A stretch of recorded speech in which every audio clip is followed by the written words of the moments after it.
तर मित्रांनो, ह्या ब्लॉग्समध्ये मी गाडी सर्व्हिसिंग करण्यासाठी पिंपळगावला नेले होते. तर तिकडून येता येता खूप टाईम झाला. संध्याकाळचे 5 वाजले.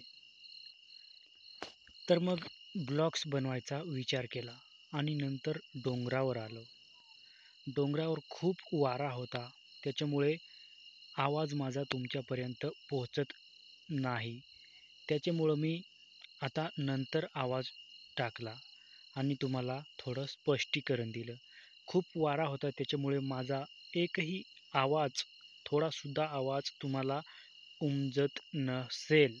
त्याच्यामुळे मी अलगसे आवाज टाकला आणि गाडी जी आहे ती चांगल्या पद्धतीने सर्व्हिसिंग करून आणलेली आहे. एकदम चकाचक झालेली आहे.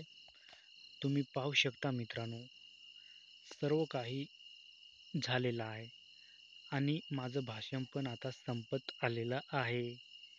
त्याच्यानंतर आता मी जेवणासाठी ह्या ठिकाणी गेलो आणि जेवणासाठी काय काय आणलेल्या आहेत वस्तू त्या तुम्हाला दिसत असतील.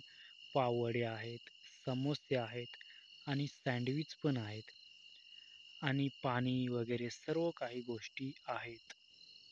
तुम्हाला दिसत असतील आणि नंतर आम्ही पोट भरून जेवलो. जेवणं झाले, सर्व गोष्टी झाल्या, सर्व एन्जॉय झाला आणि नंतर ब्लॉग्स खतम करायचं ठरवलं आणि ब्लॉग्समध्ये सर्व काही गोष्टी खतम करून टाकल्या. सर्व काही झालं.